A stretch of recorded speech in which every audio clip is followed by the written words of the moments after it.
दोस्तों, किसी ने सही कहा है कि आवाज ऊंची हो तो कुछ लोग सुनते हैं, लेकिन अगर बात ऊंची हो तो बहुत सारे लोग सुनते हैं। एक छोटी सी कहानी। ये कहानी एक लड़के की 24 साल का लड़का जो सेठ के यहाँ पर नौकरी करता था। उसके माँ बाप इस दुनिया में नहीं थे। जिंदगी बड़ी परेशानी में चल रही थी। वो जाता था, रोजाना पैसे कमा करके घर आता था, खाना बनाता था, खाता था, सो जाता था। एक दिन उसने देखा कि एक बूढ़ा फकीर अपनी पीठ पर 3 ठेले लेके एक शहर से दूसरे शहर की ओर जा रहा था। वह काफी बूढ़े भी थे और काफी देर से वह यूं ही सफर कर रहे थे और आखिरकार कुछ दूर और सफर करने के बाद वह चलते चलते थक कर एक पेड़ के नीचे बैठ गए। तभी उनकी नजर एक नौजवान युवक पर पड़ी जो उसी रास्ते से जा रहा था और वह भी उसी दिशा में जा रहा था जिस दिशा में उन बूढ़े फकीर को जाना था। तभी वह लड़का उन बूढ़े फकीर के पास से होकर गुजरा। इस पर वह फकीर उस लड़के से कहते हैं, सुनो बेटा, क्या तुम मेरी थोड़ी सी मदद कर सकते हो? ये ठेला बहुत भारी है और मैं बूढ़ा हो चुका हूं। मैं ज्यादा समय तक इनका बोझ नहीं उठा सकता और मैं बहुत थक भी चुका हूं। तो क्यों ना तुम मेरे एक ठेले को ले लो और मुझे उस दूसरे गांव तक पहुंचा दो। इसके बदले में मैं तुम्हें 3 स्वर्ण मुद्राएं दूंगा। वह लड़का उन फकीर की सारी बातें सुनता है और उन फकीर से कहता है, कोई बात नहीं बाबा, मैं आपकी मदद करने के लिए तैयार हूं। कहिए आपको कहां जाना है? ऐसा कहकर उस लड़के ने उन फकीर का एक ठेला उठा लिया और अपने कंधे पर ले लिया। तभी उस जवान लड़के को यह एहसास हुआ कि यह ठेला तो सचमुच बहुत भारी है। वह लड़का और फकीर दोनों रास्ते में आगे की ओर बढ़ चले। कुछ दूर आगे चलने के बाद देखते ही देखते वह गांव खत्म होने लगा और अब एक सुनसान रास्ता आगे की ओर जा रहा था। वे दोनों अपने मार्ग में मस्त होकर आगे की ओर बढ़ रहे थे। जब भीड़ से पूरी तरह से अलग हो गए तो वह लड़का उन फकीर से कहता है, बाबा, इस ठेले में आखिर ऐसा क्या रखा है जो ये ठेला इतनी वजन है? इस पर वह फकीर आदमी उस लड़के को जवाब देते हुए कहते हैं, कुछ नहीं बेटा, बस इसमें तांबे के कुछ सिक्के भरे हुए हैं, इसी कारण ये ठेले में बहुत वजन है। उन फकीर की यह बात सुनकर वह लड़का मन ही मन सोचने लगा, लगता है ये बाबा जरूर कोई व्यापारी है, तभी तो इतने सारे तांबे के सिक्के लेकर चल रहे हैं। और फिर तभी उसके मन में एक ख्याल आया कि मुझे क्या करना है। मुझे तो खाली यह ठेला दूसरे गांव तक पहुंचा है, बस इतना ही। जैसे ही उसके मन में यह ख्याल आया, उसने तांबे के सिक्कों का वह ख्याल मन से निकाल दिया और अपनी धुन में मस्त होकर वह आगे की ओर चलने लगा। चलते चलते कुछ और समय बीता और वे दोनों एक नदी के किनारे जा पहुंचे। वह लड़का हट्टा कट्टा था और काफी चुस्त और तंदुरुस्त भी था, इसलिए वह बिना सोचे समझे उस नदी में उतर जाता है। किंतु वह फकीर अब भी किनारे पर ही खड़े थे। इस पर वह लड़का उन फकीर से कहता है, क्या हुआ बाबा, चलिए आइए, हमें यह नदी पार करनी होगी, तभी तो हम उस गांव तक पहुंच पाएंगे। इस पर वह फकीर उस लड़के से कहते हैं, मैं जानता हूं बेटा कि हमें यह नदी पार करनी ही होगी, लेकिन जैसा कि तुम जानते हो मैं अब बूढ़ा हो चुका हूं और 2-2 ठेले लेकर मैं यह नदी पार नहीं कर सकता। कहीं मेरा पांव फिसल गया तो क्या होगा? क्या तुम मेरी एक और गठरी ले सकते हो? मैं तुम्हें इसके बदले भी 3 स्वर्ण मुद्राएं दूंगा। इस पर वह लड़का मुस्कुराते हुए उन फकीर से कहता है, बाबा, आप मुझे शर्मिंदा कर रहे हैं। यदि आप मुझे स्वर्ण मुद्राएं ना भी दें तो भी मैं आपका कार्य अवश्य करूंगा। मैं आपको उस दूसरे गांव तक जरूर पहुंचाऊंगा। इस पर वो फकीर मुस्कुराते हुए उस लड़के से कहते हैं, बेटा, तुम तो बड़े ही भले इंसान लगते हो। इतना कहकर उन्होंने वह दूसरी गठरी भी उस लड़के को थमा दी। उस लड़के ने जब वह दूसरी गठरी अपने कंधे पर रखी तो वह गठरी भी उसे बहुत ज्यादा भारी लगी, लेकिन उसने वहां पर कुछ नहीं कहा। जैसे तैसे उन दोनों ने नदी पार की। नदी पार करने के बाद बातों बातों में ही उस लड़के ने उन फकीर से कहा, बाबा, आखिर इस दूसरी गठरी में क्या है? ये गठरी भी बहुत वजन है। इस पर वह फकीर उस लड़के को जवाब देते हुए कहते हैं, बेटा, इसमें चांदी के सिक्के हैं, इसी कारण यह गठरी भी बहुत वजन है। उन फकीर की यह सारी बातें सुनकर अब उस लड़के का दिमाग तेजी से काम करने लगा था। वह यह सोच रहा था कि एक ठेले में तांबे के सिक्के हैं और दूसरी में चांदी के। ऐसा प्रतीत होता है मानो यह फकीर बाबा कहीं दूर से आ रहे हैं और उन्होंने अपनी सारी जमीन जायदाद बेचकर ये सारे सिक्के इकट्ठे किए हैं। तभी तो वह इतना धन लेकर चल रहे हैं, लेकिन वह लड़का उन फकीर से कुछ नहीं कहता और वे दोनों चुपचाप मार्ग में आगे की ओर बढ़ते चले जाते हैं। कुछ दूर आगे बढ़ने के बाद एक बार फिर एक सुनसान राह आती है। उस सुनसान रास्ते को देखते ही उस लड़के के मन में तरह तरह के विचार उत्पन्न होने लगे।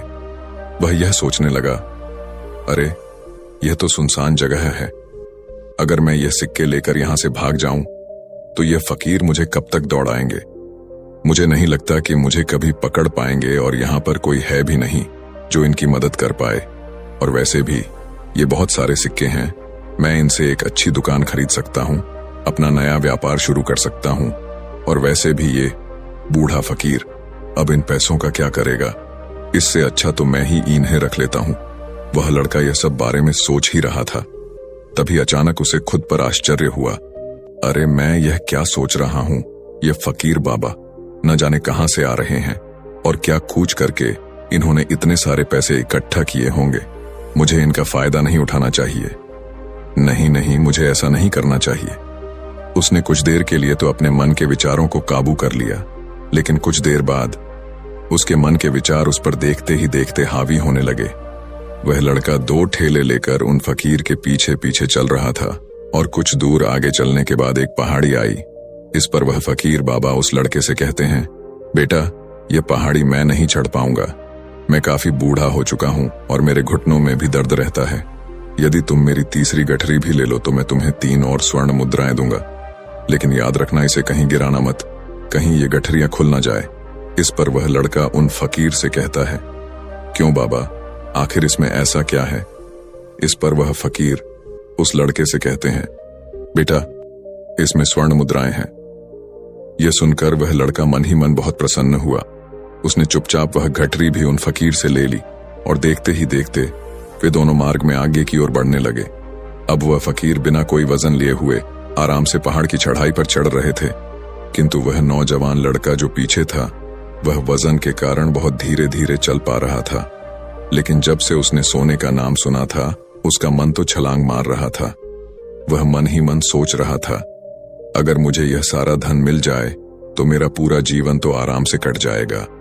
वैसे भी यह बाबा तो बूढ़े हो चुके हैं, भला इन्हें इतने पैसों की क्या जरूरत है, इनका जीवन तो वैसे भी कट चुका है।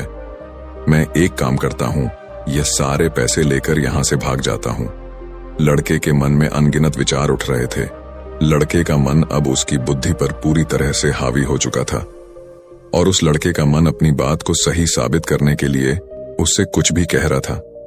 और तभी उस लड़के के मन में एक और विचार उत्पन्न हुआ और अब की बार वह लड़का यह सोच रहा था, लगता है यह फकीर बाबा कोई चोर है, वरना इनके पास इतनी सारे स्वर्ण मुद्राएं कहां से आएंगे।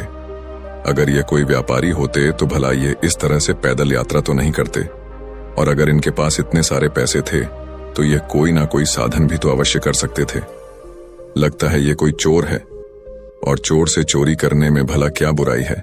ये सोचता हुआ वह लड़का अब उन फकीर से तेजी से आगे की ओर बढ़ रहा था और देखते देखते वह फकीर से आगे भी निकल चुका था।